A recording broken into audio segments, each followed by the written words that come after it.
to We Go Back. I'm your host, Bryan Abou Chacra, and on episode 2 of We Go Back, we'll be reviewing Tabula, Rasa, and Walkabout from the third and fourth episodes of the first season of Lost.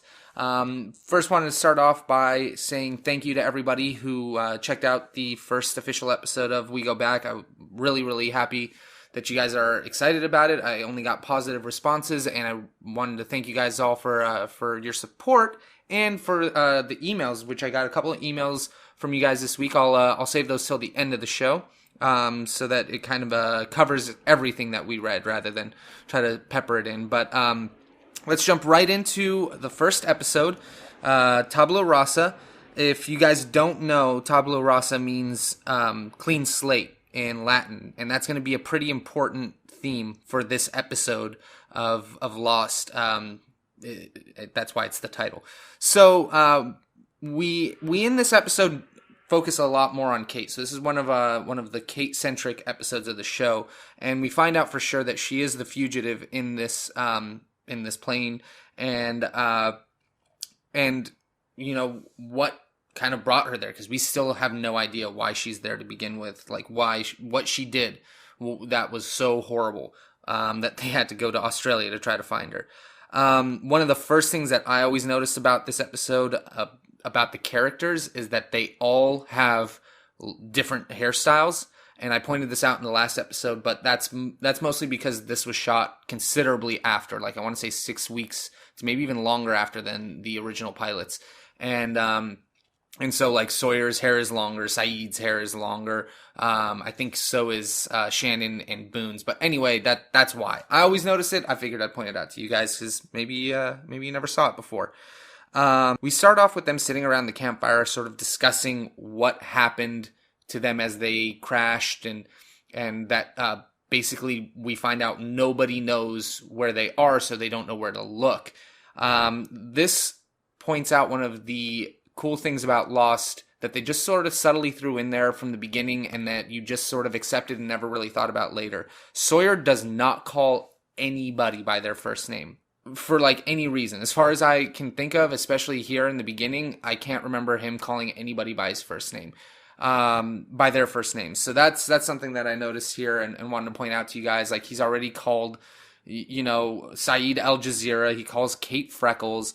It's pretty funny. I think that's really, really interesting about Sawyer. Sort of says something about his personality, always calling other people by a name that isn't their given name. So we cut back to the beach. Jack's having a conversation with Hurley about the pilot and what's going on with him. Or I'm sorry, the marshal, and the marshal is not doing well. It's pretty clear, pointed out by Hurley, that the marshal is not looking good. He looks already dead. And Jack is doing everything he can as a doctor to try to save him. But it's not really working. They're not in a hospital. He doesn't have any of the equipment he needs to help sustain his life, to fight the infections and anything else that is going on. And so he's sort of talking about the process of what's going to happen as this guy's going to die. And at the moment where he touches the marshal's abdomen, says if it gets rigid, that's a problem.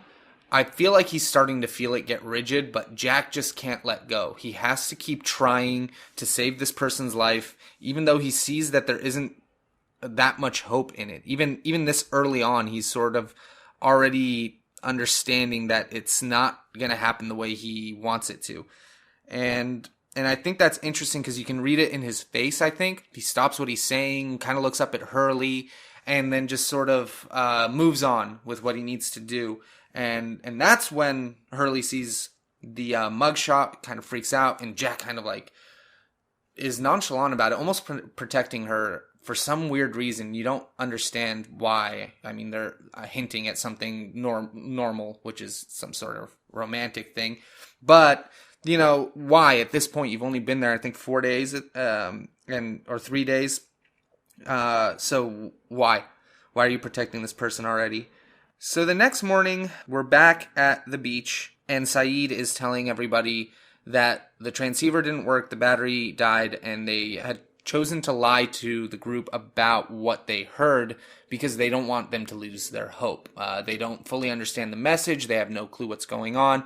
So basically they're trying to triangulate the signal to figure out where it's coming from, and maybe they can use that to do a distress call. Although, if it's been going for 16 years, what hope do you have? And that's what Saeed's trying to get at. You can't make people lose hope. And then I feel like that does tie in really heavily into Saeed's character later on in the show when you find out a lot more about his past and what he does. The loss of hope is something that I think is a theme very strong and connected to Saeed. Or maybe I'm reading too much into that, just knowing what I know, but I'm applying it because it attaches to Saeed later on in the show. So Kate just flat out is honest with Jack about what they found. She tells him, we didn't have any trouble. It wasn't that the transceiver lost power, whatever. It's that we heard a French woman. This distress signal has been on for so long. But Jack, I think in this part, is hoping that Kate is going to tell him what she did, or tell him that she's the fugitive. Because now that he knows that she is, I don't know why he expects it, but this is, I think, one of the things about Jack, that he's a very flawed person. He expects this person to be honest with them. But then the moment that she doesn't tell him, he doesn't say, hey, Kate, I want to let you know I saw the picture and I know you're the fugitive. I want to talk to you about that. He just pretends he doesn't know anything, asks her if she has anything else to tell him, like a father to a child, which I thought was really silly, and then, just delivers a lie back. So I always thought that was funny, that Jack was just as willing to lie back as she was to him, and the relationship they have, I think, is built off of this, oh, I can't tell you everything about me because I have the darkest past in the world. I don't know. I just thought it was kind of pithy. So we cut to a scene later, or we jump to a scene later where Jack is going into the plane. He knows that there may be some more antibiotics in the plane in the overhead compartments, and wants to be able to get whatever he can to help save the marshal's life. And so he's up there and looking through all of these different bags and all of this different stuff, trying to figure out what he can help keep that man alive with. And he finds Sawyer in there. And he's kind of giving Sawyer a hard time for what he's doing throughout the whole thing. Like, Sawyer's just doing the exact same thing that Jack is doing, just for different reasons. And maybe it's selfish. We don't know what his motivations are yet. We haven't spent enough time with Sawyer to know that, why he's in there. But he's in there scavenging for materials. It's not... Jack makes it seem like it's a bad thing. Like, oh, you're in here trying to, take this stuff. And so is Jack. These people have died. We need to survive. It just felt weird that they were painting it as a bad thing, but they're doing the exact same thing. They're just getting resources. So that part to me was not something that I noticed as much the first time I watched it, and I thought it was really interesting. Looking back at it, how his perspective seems to appoint him at a higher, or anoint him at a higher place than Sawyer, but really he's not any different than him. They're just trying to survive. So the next scene that I really want to talk about is cutting back to Kate being in the pantry and trying to run away from the farmer, Jake, I think we know at this point his name. And he's in this scene sort of apologizing to her about the way that she's going, but I always felt that it kind of took on a double meaning, since he ends up being the one who snitched on her. He doesn't really know how to apologize about it because he feels bad, but he has to survive. He has to spend, his whole life working when he's disabled on a farm by himself, and it's tough. He's just trying to do what's best for himself, just like Kate is doing what's best for herself. And so she decides to stay over the night and have him drive her to the airport in the morning.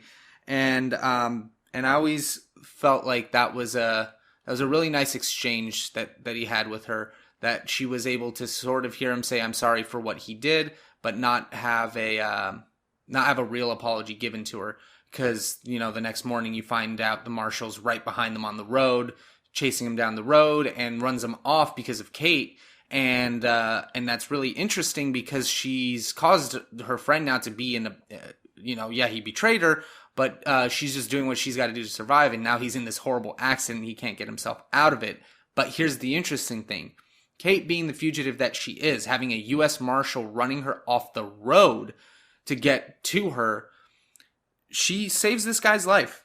And I thought that was a really interesting point that maybe not a lot of people consider, that if you're running from the law and your only concern is to try to get away, you stop and to save somebody's life. It shows compassion. That's the point of that, is that it shows that she isn't this vile person who doesn't have a care for anybody's life. She has some compassion. She's conflicted in some ways. She can't just let somebody die, but she doesn't want to get caught.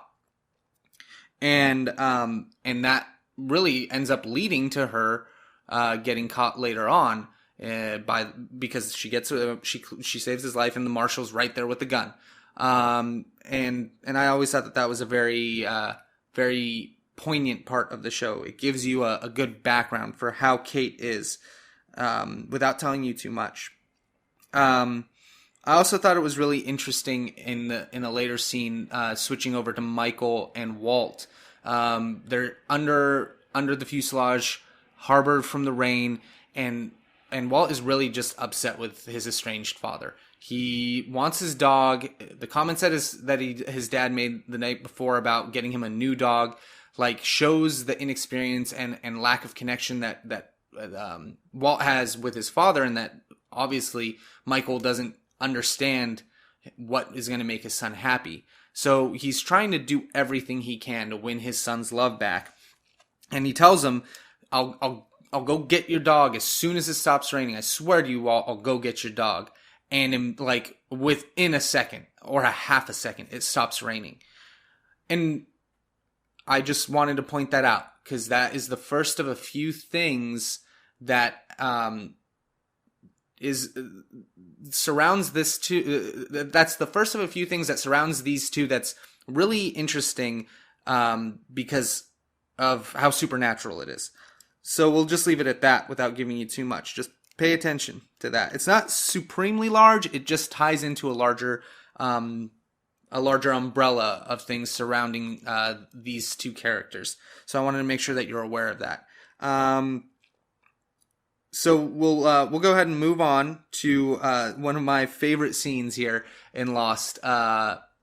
It's, you have Sun, getting seen by Michael and that whole awkwardness and everything. But then you kind of cut to this scene, and then you cut to this scene after that where Charlie is walking from off frame onto the camera, and Locke is making something. We end up finding out that's a dog whistle. Again, I don't know if you guys could notice it. Charlie is just high as fuck here. Just take a look at his face and watch him, the way that he moves. He's just all aloof and really spacey. He's totally high, and I think 100% Locke sees it in him. He gives him sort of like a cockeyed look, and then, sits back down. Maybe he's caught him doing it, maybe whatever, but I feel like there's an exchange there where Locke knows 100% that Charlie's totally on drugs. But I never realized how high he was at the beginning of the show until I'm back watching it again, knowing that he has it, watching him in these scenes. It's like, well, yeah, of course he would go off and come back in stressful situations. He'd be totally high. Just really, really funny how high he was. So I keep trying to notice it as I watch it. Everybody's sort of starting to get concerned about the Marshal, and they all realize that he's going to die. And Saeed confronts Jack about this issue, and then we have that shot of Kate and Sawyer talking on the beach about the same sort of thing. Sawyer, again, sort of exemplifying some leadership qualities or like stand and fight qualities, because he's there and he tells her, we kind of all know what needs to be done. This guy isn't going to get better. What are we going to do about it? And he knows that it ties to her directly because she's the fugitive, and he's aware of this, and that's why he's having this conversation with her. And that is a really interesting point that Sawyer says we need to something needs to be done about this guy, because it's pretty gruesome to sit there and suffer. But again, he's trying to make the hard choice that other people wouldn't make. He stood and fought the polar bear because he needed to know what was going to be out there. He needs to make this hard choice for somebody, and it's not always easy, but sometimes you have to think about the greater good. As an individual, you have to think about the greater good. And Kate is obviously worried about the state of the marshal, and I think a lot of us are led to believe that she's worried because she's afraid that she's going to go to jail. But I'm noticing that like the questions that she asks Jack about, is he going to be okay? Will he survive? And all of these things, while they may, of course, save her life by not having anybody know that she's the criminal. She can assume a totally different personality, but that basically she's worried about the person's well-being. And this is definitely doubled when you see later in the plane that she puts the mask over this guy's head and makes sure that he's secure and that he doesn't die. Again, she has compassion. Even though this man can send her to jail, send her to hell, and take away her, her freedom, she doesn't like the idea of just letting somebody die just for herself to get ahead. She has some bit of conscience in her to keep her from doing that. And so she goes and she wants to try to make sure that he is able to stay alive, but that she can get out somehow. And maybe maybe she is selfish. Maybe by trying to save his life, her only intention is to say, hey, buddy, I saved your life. Give me a free pass. And who knows? I mean, we kind of found out so far that Kate will use people to give her an advantage if she needs to. So maybe that's another point that she has. I never thought of that either. I always thought that this was just trying to show her compassion. Maybe she is truly selfish. I could be wrong. But it seems that she's worried. And I think as you go on, you'll start to see that Kate is a much more compassionate person than I believe somebody like Hurley, who's supposed to sort of be that voice of truth, or not truth, but necessarily clarity, that Jack can't have right now. Like, hey, you let her in there with the marshal by herself? Dude, she's got a gun. Now Jack didn't know she had the gun, but yeah, she has the gun, and we find out that she's given the gun to Sawyer to go ahead and put the guy out of his misery, because Sawyer doesn't want to do it, because you see him step out after the gunshot, and he is fucked up. You can see on his face he is fucked up. He doesn't like the idea of having to kill somebody, but it needs to be done. This guy is suffering. They can't keep spending their resources on a guy who's just going to die. It's not fair to everybody else. They don't know how long they're going to be here. So he goes in there and he tries to do what's right, but he fucks up. He shoots him in the chest. He doesn't shoot him in the head.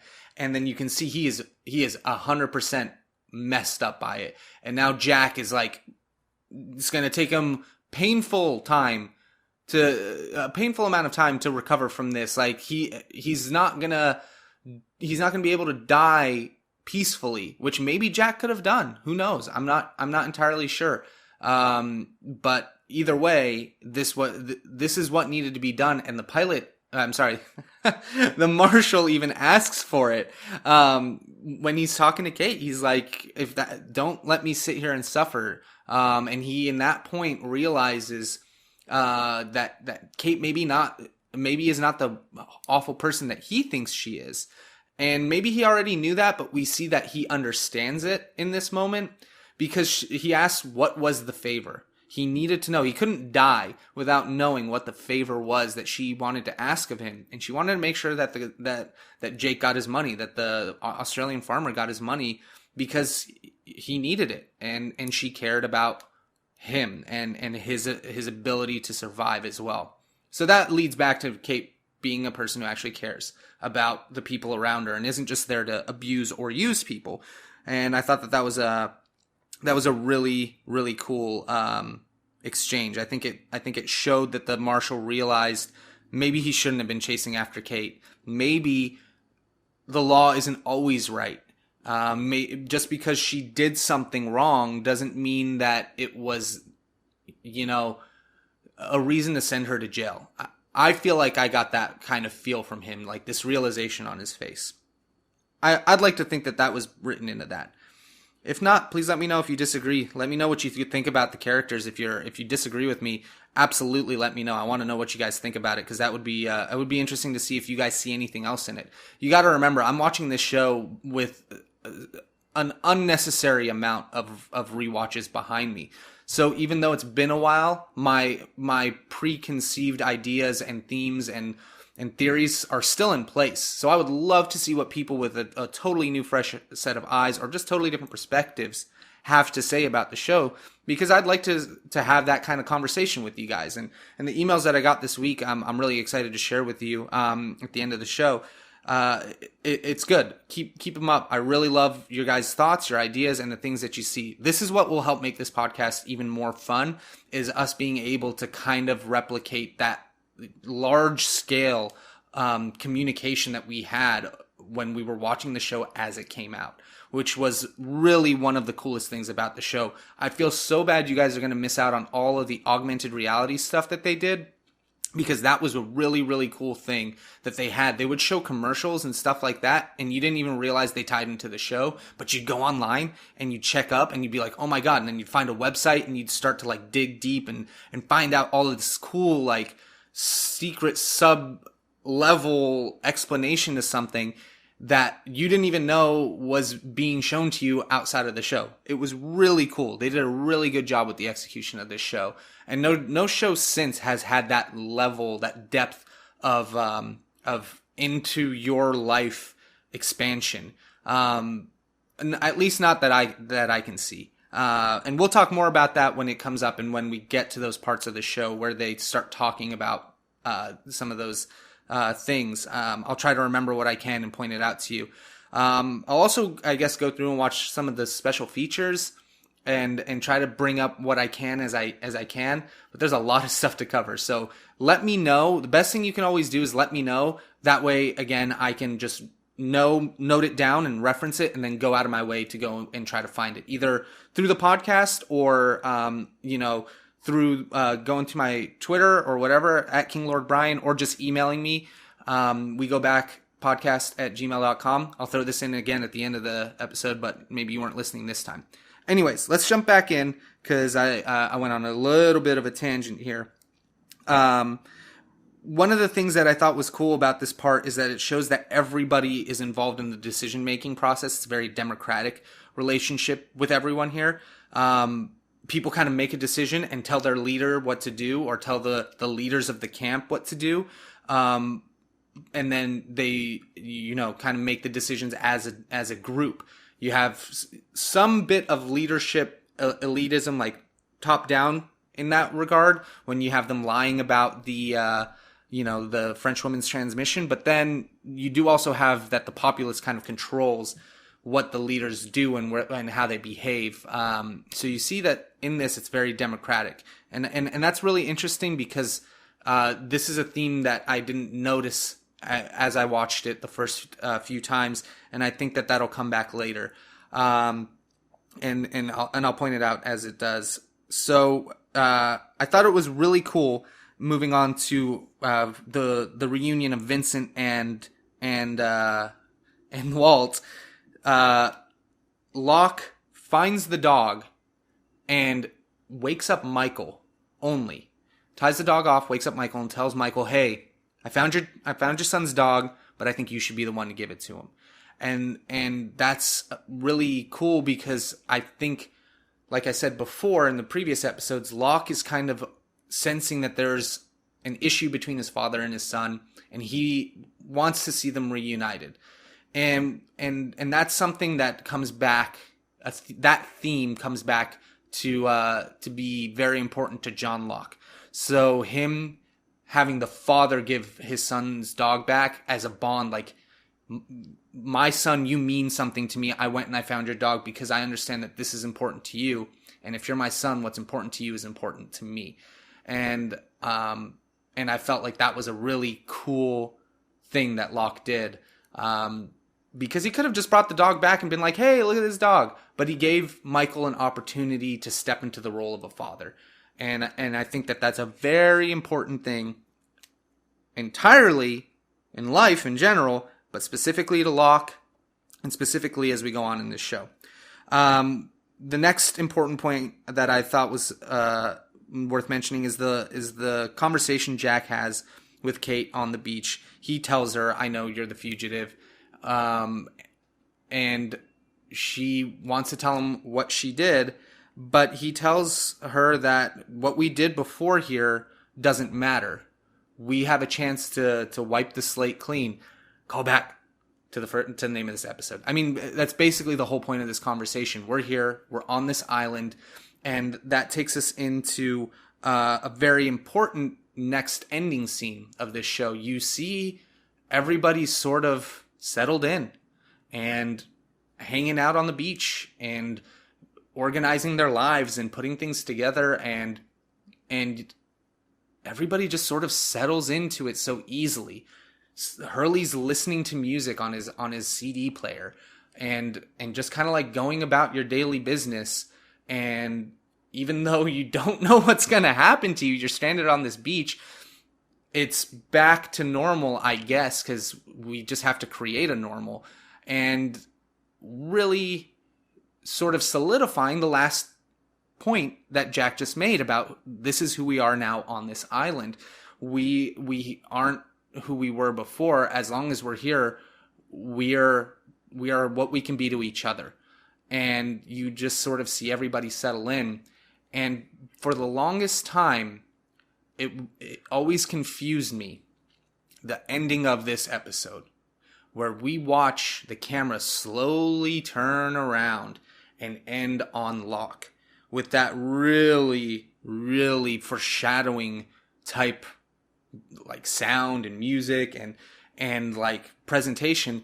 And for the longest time, I'm like, why did they do that way? And what I'm thinking I realized is that at this point, we have a man who is realizing that something is different here, that he's not cast outside of it, but everybody's sort of settled into what they're doing, and he's separate. He's sort of watching them live their normal life, or what their new normal life is going to be, and that is, different than what he has in mind. And I think that's the point of that shot. And with that puts us at the end of Tabula Rasa, so let's go right into Walkabout. This episode is heavily focused on John Locke. This is a John Locke episode. And it's really one of the coolest episodes in the beginning of the show, because you start to see the way that that Lost tells its story. That they give you pieces of information in a way that lets you feel like everything is normal, but then they give you the explanation of why it is, and that isn't normal, or it changes the way that you think about what that is. Because we find out in this episode a very important point about Locke. He's not been able to walk for 4 years, and all of a sudden he's on this island, and he wakes up and his toe is wiggling. And imagine, 4 years, you can't stand on your own. You can't do anything. You've incurred some sort of like horrible accident that makes you not able to walk. And now all of a sudden you're able to walk again. And why? You shouldn't be able to. You're not supposed to be able to, and you're able to on this island. Something is going on here, especially given what we've already seen with this show about some monster and a polar bear and a French woman's transmission. Like, what the hell is going on? Now this guy can actually walk when he couldn't, and nobody knows this It's just Locke. He's the only one who's aware. Absolutely the only one. And that kind of gives us an explanation for why when it starts raining in the first, I think first or second episode, why he's so embracing of the rain. It falls on his face and he's so excited and he's elated. It's because he can walk again for the first time in 4 years. And that was such a big deal to find that out when we were watching the show. Because, like, holy crap, that's such a big reveal. And they did such a good job of revealing it. So the next scene that I want to point out is when they find out that there are boars in the fuselage. And they had a really funny gag here that I never really picked up on the first few times I watched the show. Honestly, I only picked up on it this time. And I love it. I love how Lost has this sense of humor to it, that they write characters so clever. Sawyer doesn't call anybody by their first names at all. And up until this point, that is 100% true. And when Sawyer gets accused of being the one rummaging in the fuselage, he calls Jack jackass. And I feel like that had to have been written in there on purpose. Like, at that point, he didn't even want to try. It's just like, you fucking jackass. You were doing the same thing yesterday. And it, obviously is making fun of his own name. I just think that this is part of what makes that show so unique and so clever, is that you had moments like this with people showing very true sort of expressions that you wouldn't normally get in other shows. It's always just seemed a little bit more hyper real or almost perfect quippiness. But sometimes it's just as simple as, your name's Jack and you're being an ass right now. Jackass. Perfect. I thought. At this point, I don't know if you guys have realized, it's only been 4 days since the crash. So we've kind of been doing 1 day per episode at this point. And I don't believe that continues. It doesn't strictly adhere to that, but I think it's relatively that time period for quite a while, where each day or each couple of days is 1 or 2 episodes. So you kind of are living it as it goes along with them. And one of the cool things that you'll start to notice in this episode is that the wounds are going to slowly start to heal as well and scar. And you'll see that that if they get some sort of injury, they have that injury throughout the show, and later on you'll notice it. Most notably, it's going to be Locke. He doesn't recover from that scar. He has that for the rest of the show, which is awesome because it makes him look sick. And anyways, that takes us to them finding out about the boars, and that they're running out of food, and everybody's freaking out. And Locke has the solution. We go hunting for boars. Because he's brought a fucking QVC knife set onto the plane. And he found his luggage, and he's going to go hunting for boars. That's what he's going to do. Once he knows that there are boars on the island, he is resolved to go hunting. And that is really funny because, not really funny, but what's really funny is how he tells the rest of the survivors that they're going to go to go hunting, which, imagine that. Imagine you've never had to hunt in your whole life. You're just on this island. You need to eat. You're all out of the food that was on the plane. What do we do next? Who even knows how to hunt? Without a gun, for one, this guy's going to hunt with knives. And the way that he convinces them is by giving them like a John Wayne speech.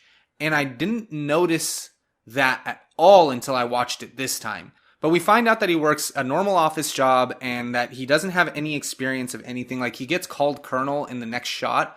And then you find out he just works at an office. And, there's an Office Space reference. They tell him that they need the TPS reports the next morning. But it's pretty funny that all of a sudden this guy's coming out here like John Wayne, Southern draw. The way I figure it, these boars about this big and their mama's about this big, and we gonna have to get these boars, I tell you. That was probably the worst John Wayne impression, but I'd much rather have a worse one than a good one, because everybody's got a John Wayne impression, and you just got mine. Boom. Anyway. So before this, in the show, you hear that Jack wants to burn the fuselage and to get rid of the bodies, and nobody's really happy with that decision because of putting people to rest and making all of these considerations. But Jack is just trying to get found. Jack is, I think, really the only reason he wants to have the fuselage burned is because he wants it to be a distress signal. And they kind of mention that and they hint at that in the show. But because they say, oh, why are we waiting until night? Why don't we do it now? Oh, because, we want it to be seen at night. If there's some weird random fire, maybe a satellite will catch it or whatever. It'll have to be bright enough. So my goal is to get this seen by as many people as possible. And that's the whole point of it. He doesn't care, I think, about anything else with the bodies. That's why he doesn't want to do anything at the funeral. Claire is asking him, what do you think we should do? Should we put something together? His concern isn't putting these people to rest. These people are gone and he needs to move on and they need to get off this island. That is Jack's number one concern. He wants to get off this island. So Claire wanting to check, all of everybody's like names and talk about them and have like a burial thing doesn't really interest Jack because they're gone and there's really nothing they can do for these people since they have no idea who they are and they can't really give them the respect and their final wishes that they would want. They're gone. They have to try to survive. But what's cool is that it gives us some setup, and I'll bring this up later, to one of my favorite gags that comes up in Lost. But I did want to point out a couple of things going back to John being in the office.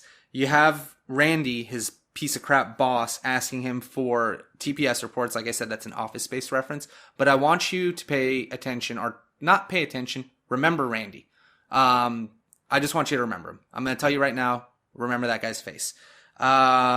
We will see him again.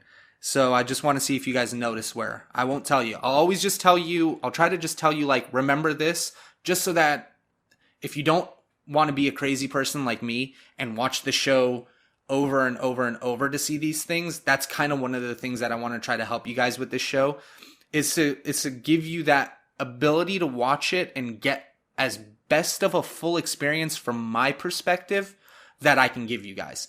Because there's a lot hidden in the show, and I'm only noticing some of it now. So I don't want to make you guys have to sit through watching it 10, 12 times just to see the things that I'm seeing. So that's partially why I'll give you a little bit of a hint in a direction, but I won't tell you what or why or how. I'll just tell you, remember that, like I just did there. So hopefully that doesn't infringe on the way that you guys are viewing it. I'm really trying to keep it open to your own perspective as well, because like I said, I want it to be, I have watched it a lot of times, but I'm not the authority. I want it to be us watching it together. That's why we go back, not just me. And I'll also explain the name of this podcast when we get to that point in the show.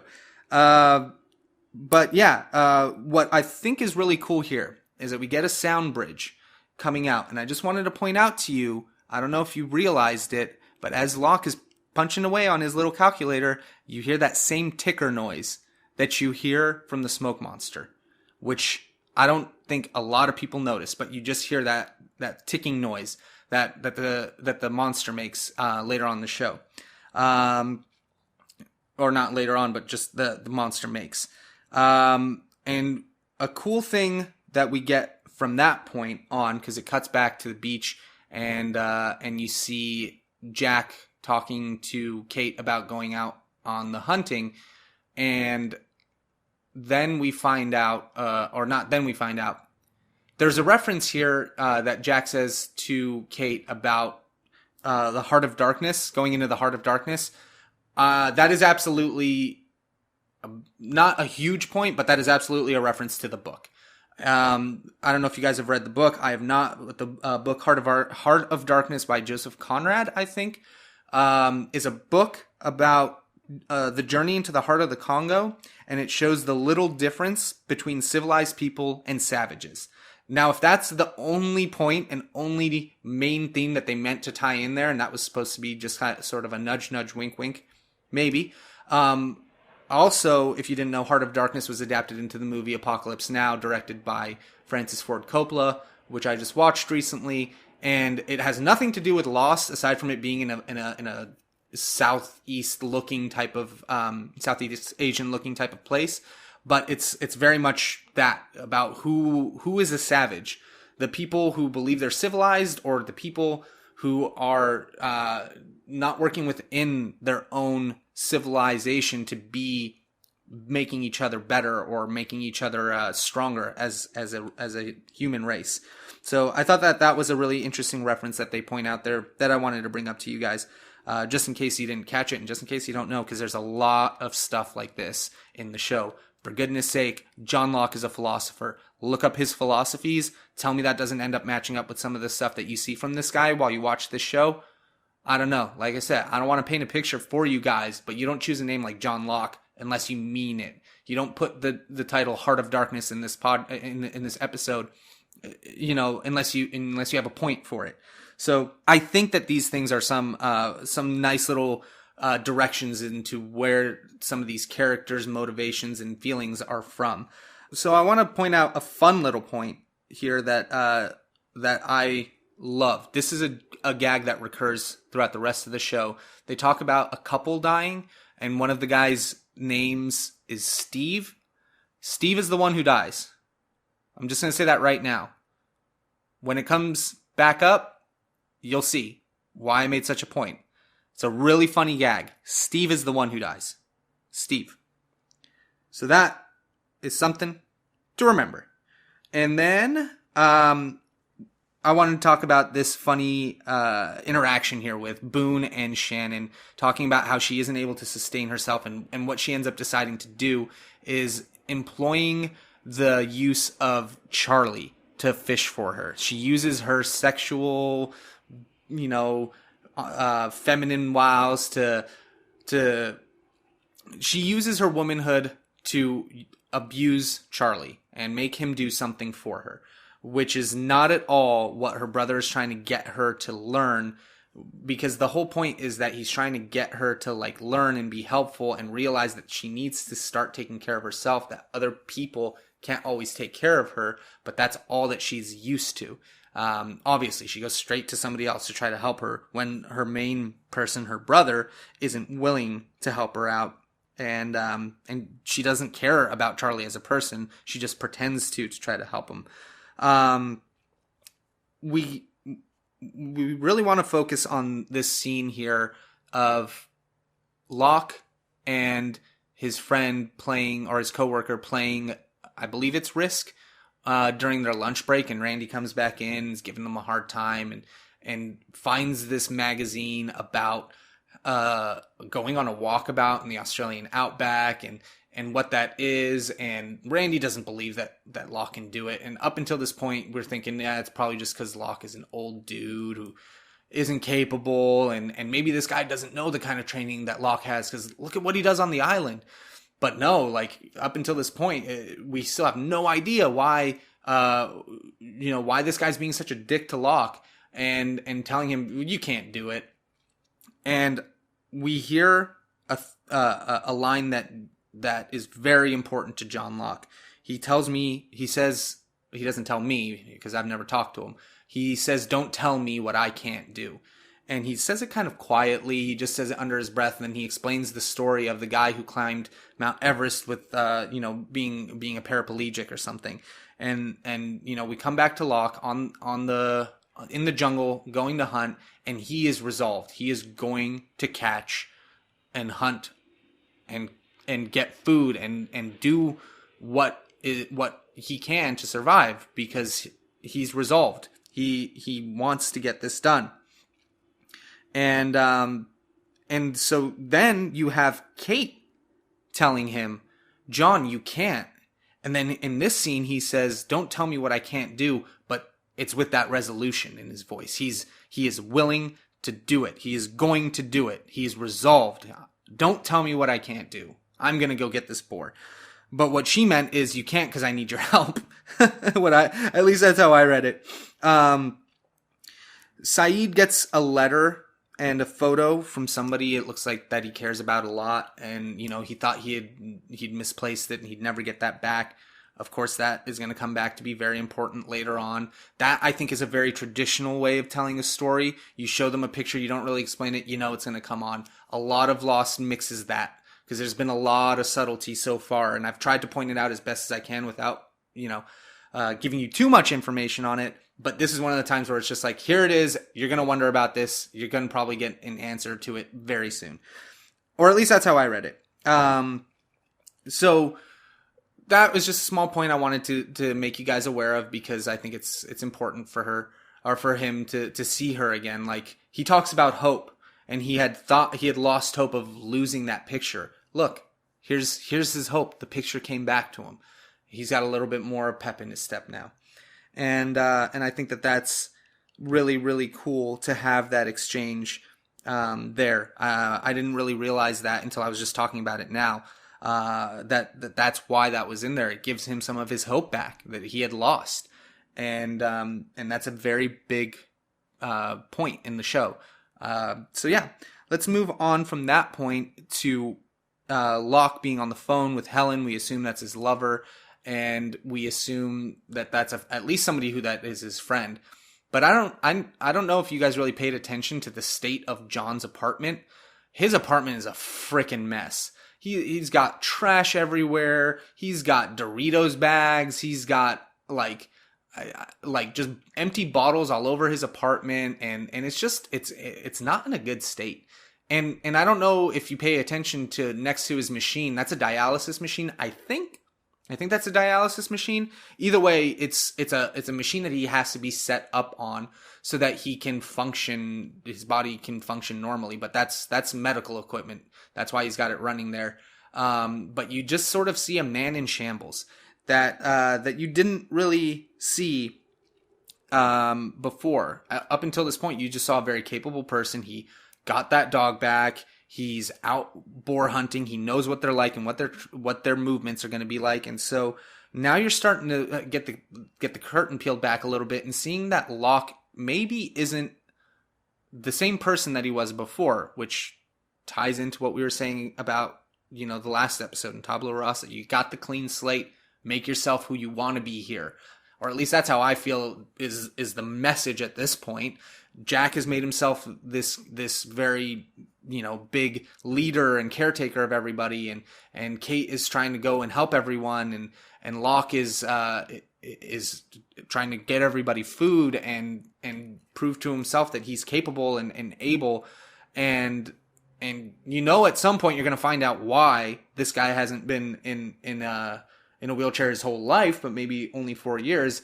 You have that feeling. It's 4 years within the show's time. Like, that there's got to be something more to that. So it just shows a lot. And I love how deep the show can get with what it shows you without telling you. And that's one of the things that I always loved about Lost. That's why I keep telling you guys, and I will. It's only the second episode, but I think I keep on telling you guys over and over. Pay attention as much as you can. Nothing is a red herring in this show. It might be, but I doubt it. But either way, if you're looking at it that way, that's where you're going to start finding a lot of things that you didn't notice before, or things that if you're the first time, you notice later on in the show that comes back as a theme. So it's really good. That's one of the best things about Lost. But then in this scene, you find out that Helen is either a call line person, either a sex chat or whatever, but she only is talking to him because he's paying her like $90 an hour or a minute or I don't know what, just to talk to him. He's trying to get her to go on this walkabout with him, and it's like, dude, you're that doesn't happen. Like, he's such a sad person at this point. And this is very recently. You have to remember, these flashbacks aren't like several months ahead so far. They're all actually leading up to the crash. And that's really interesting. You just see how weak of a person he is there, that he has to be on the phone with a call girl, and now he's out here hunting. Shows you a very stark comparison. And what the title of this episode, Walkabout, ends up being about, because you find out that a walkabout is a spiritual journey about refining yourself, being out in the wilderness and surviving and doing all this stuff, much like what he's doing here. And that's a very big point about this episode that I think is one to note. You also have Locke being the first person, I think, even though he lies about it later, that sees the monster. I don't know if it comes if the other people had not seen it or if he had seen it, because he lies to Charlie later about it, but you know that he is the first person to actually get a look at it. At least it seems like it gets close enough to him. Why he lies about it later, I'm not quite sure. I have some theories that I'll express at the end of the show, but I don't want to spend too much time on it right now just because it's not a big deal at this moment. But it is something that you should note for later on. And like I said, I'll bring it up. At this point, we go back to the beach and we have Charlie running up to Shannon and showing her the fish that she caught for him. And Boone is there and apologetic, gives him back the fish and tells him like, hey, basically you've been used. I wrote this down. I don't know if you guys were aware if I brought this up already, but what Charlie is on is heroin. So maybe this is me being, reaching out a little bit longer than I need to be reaching out with the connections here. But in this point, a heroin uses him, and you can sort of see that it fucks with him a lot. And he's so used to using heroin, and now he's being used as a tool to survive, and he doesn't like it. And I don't know if that's supposed to be tied into it. I really think I'm digging a little deep here, but I'm okay with that because that's the fun of this show. I love to have crazy theories about the show. I wish I could remember some of the crazy ideas that me and my friends, and even like I watched this with my dad. A lot of the crazy theories that we had even with him, because it was just like, man, it could go anywhere. So no thought is crazy. If you have a crazy theory, I'd love to hear it, and it's not crazy. It's just what you think is going on, and that's awesome. I want to know what you guys think. It's really interesting. That's what makes this show so cool. So please let me know what you guys think. But that is a really funny part for me. He gets used by a heroin. I think that's just poetic. Next, I want to go to the conversation that Jack and Rose have on the beach about her husband and what they're doing with the service that they're going to have later on the night. And if Rose would like to have some words for her husband, that would be totally fine. And she brings up the fact that she doesn't believe her husband is dead. And the first time I heard it, I'm like, oh, poor woman. Like, no, your husband is gone. Come on. He's not here. But they survived a plane crash. And yeah, in all likelihood, especially if we're talking about hope, there's a chance that they survived it too. We only have half the plane right now. We don't have the full plane. We have the front and the middle, so 2/3, but we don't have the tail section. And we can't say for certain that they're dead. They're probably thinking the same thing about us, wouldn't you? If you were out in the forest, and you kind of sees it in his face a little bit, but I still think he's like, no, come on. Maybe she has a point. Why do we have to just think that they're gone? Maybe they survived too. It broke off way before the front end of the plane, so maybe it landed in a different spot. Don't lose hope. Hope is a bad thing to lose. It's a very, very big point. That's why I keep bringing it up. So, then you get the first weird, like supernatural, concrete thing that we see in this show. There's just a man standing on the beach in a suit. Full suit. Just looking at Jack. I remember seeing that and being like, what the fuck is going on? So he looks back and the guy's gone. And it's like, what just happened? And then when he sees him again, that time he runs after him. It's like, who is this man? Why is Jack chasing after him? Like, what's going on? And that man, I guess, or that vision at least, led him right to Locke. Locke has the food for everybody, and let us all rejoice. But that part, seeing the man in the suit, again, very important point. Will come up later. We'll talk about it. Pay attention to him. But just a lot of big and good themes in this show that set up for the rest of, in this episode that set up for the rest of the series. They did a really good job of setting things up here, and I really appreciate it. And I like how they tell the story, because when at the end of the episode you find out that Locke has been denied going on a walkabout because he's been in a chair, and that's why he's on the plane. And in this point when he yells, "Don't tell me what I can't do," he's pissed because it's out of his control. Wow, how big of a revelation is that for us as viewers? Like, you've seen this very strong and capable man. He just caught a boar, and you're telling him that he can't do this walkabout. And then you see what he's actually capable of doing once he gets to the island, which is cool, because you see when a man is resolute what he can do. Man, as in anyone, when they are resolved, they can do anything. And then the funeral shows them, sort of all burning their pasts, especially Locke. You see his wheelchair sitting in front of the fire, and you realize that's it. He's putting that behind him. He is now going to be this man that he now is on this island. And that is the official death of that John Locke. He's gone. And that just points out something to me that I'm going to bring up later on in the show about John Locke's character. You see a lot of these people evolve, and that's what's really cool about the show, is that you see a natural growth in it, and the characters are done out in a pretty interesting way that have over the 6 seasons really interesting payoffs.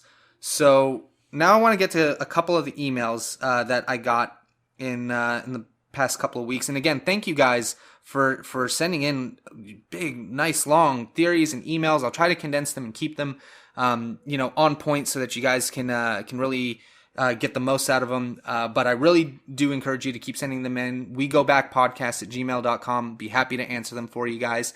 All right. So the first email I'm going to take is from Charles D. Charles D's email is asking about how I feel about Lost's ability to reveal such things like Locke being crippled and having to be in a wheelchair, and how other shows don't always have that building of suspense and building of interesting ideas that pay off in a way that's more subtle, like Lost is. It's kind of like your hand is held throughout of it. And that's one of the things that I think was very hard for people who don't normally watch shows with a very fine-tooth comb to do when they were watching Lost, is to sort of see it on the bigger picture rather than episode per episode. Now, again, with binge watching and everything, it's a lot easier because you just get the whole season in one, and then you only have to wait a couple of weeks before the next season comes out. But here this took 7 years to come out, 6-7 years to come out. Lost, and a lot of questions that you got in the show that were really in there already answered. You just had to look it up. And I think one of the things that it does in Lost is it puts things in there, like I've been pointing out, that you don't notice are going to be a big revelation later on in the show. I think another show that does this really well, but doesn't get as much criticism about it, is a show like Arrested Development. It's one of the 2 shows I was watching at the time that I was really getting into. If you go back and you watch the Arrested Development all the way through, knowing what you know, there's so many little pieces and points that lead up to things that happen a season or 2 later, and that's a comedy show. But because they have that veil of comedy, they can get away with being ridiculous without making it seem like bad writing. But people have that expectation in drama, so they get upset. They're like, what does that mean? Well, wait and watch. Do you want to have the answer right away? Not in a TV show, not in anything. I think in terms of answering your question, Charles, I think what other shows do is they're too afraid to make their fans have to wait. That they're so worried. Now, again, this isn't happening as much with shows like Netflix studios and stuff like that, because they have more of that freedom to run the show that they want. That's why HBO shows are always so good, because they can actually write a good story, not just write for advertisers. But it gives you that ability to write a show with hints and clues, because it's real life and things come back, and it's like real life. Things come back from your past, themes come back from your life, and they constantly come, factor into your regular life. So that, I think, is what helps make a reveal work, is that you see it coming, but you aren't being told it's coming. You can kind of make a guess, but you don't know for certain because they don't give you all the pieces. And a lot of times they pepper it in there in Lost, and you don't notice it. But in most TV shows, they put it out there on the front page, so you see it and you're like, oh, well, I already know, so that's not a big revelation. But when you know and you're right, and then it does end up that you're right, man, you're so excited, and it makes you excited to keep watching the show because it's fun. You're like, oh, I noticed that. And there are points later on in the show that I'm like, oh, I was watching this with somebody, and they're like, oh, so this is happening here? These people are going through on this thing? And I'm like, no, because pay attention to that person's cell phone. And they're like, I don't know. And then I ended up being right. And I'll explain that later on as we go too. So thanks, Charles, for that email. I really appreciate it. Keep on sending them in. I really, really like reading what you guys have to say. I also got an email from, looks like it's Safe H from Texas. He corrected me. The oxygen masks in the plane are to make sure that you don't pass out, because when you lose cabin pressure, you lose oxygen. So I was wrong about that. Sorry, and thank you for pointing that out to me. And just so you guys know, always put yours on before putting somebody else's on, because a passed out person can't put on their own mask. So if you got yours on, you can help other people. That's the whole point. And so what I really liked about his email is his second point that he brings up is he talks about archetypes in shows.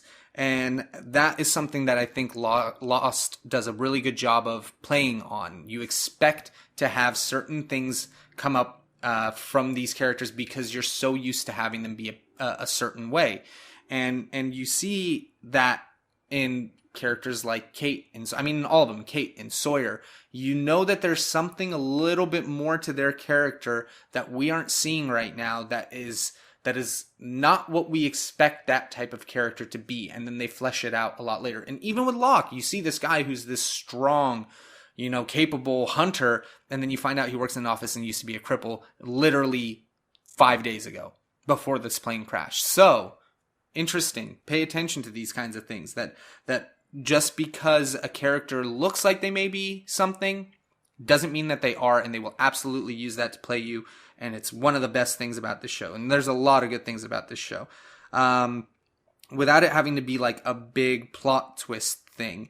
But it's a really, really cool thing to see them actually develop characters, not just have characters be pieces, only pieces in the movement of the story. Like I said before, it all works together. The story, the characters, and everybody moves together to help really flesh out a really big show.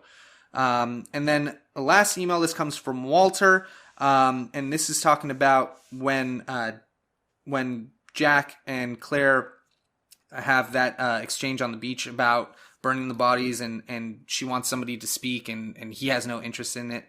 And I think it's really cool that we see that proof of what I said, that Jack, I think, doesn't care about burning these bodies. He really wants to let go of the past and try to get saved. And that's a really interesting point that I didn't pay attention to in the first episode, or the first few watching of the show. And yeah, thought that was a really good question, and made me think about it when I was going through and reviewing my notes of, why doesn't Jack want to do that? Why doesn't he end up saying anything at this point? He's been established sort of as the leader, but maybe that's also showing you a part of his personality, that he's reluctant to be the leader, that he doesn't want to have to bear the burden of everybody else's stress. It could be that. It could be many other things. But that's what's cool about the way that Lost is written, because it doesn't just pigeonhole a character into being this one-dimensional, blasé, whatever. Like, the characters are, in the first few seasons especially, all really have something that they are, that makes them more substantial. That they're not just this one person that you can toss away and never see again. And even those characters that you think are toss away, you see a lot of them again if you pay attention. And I'll try as much as I can, try to point them out to you, because a lot of times I don't even notice it. But that brings us to the end of the We Go Back podcast, episode 2. Next week, I will be covering the, what would this be? The, one sec, I have to look it up. The 5th and 6th episode of Lost, which are White Rabbit and House of the Rising Sun. So any questions that you had about this episode, send me an email, wegobackpodcast@gmail.com. Be happy to answer that for you. Follow me on Twitter for updates about the show at King Lord Bryan. If you have any questions about the episodes that you watch next week, I really like to get you guys' emails before I record the podcast. So send them in as soon as you have them, so that I can basically just give you the answers and put it into the show, even if I can. Sometimes I'll try to pepper it in if the theme is good, and make sure I give a credit to what, the person, whoever's idea it is.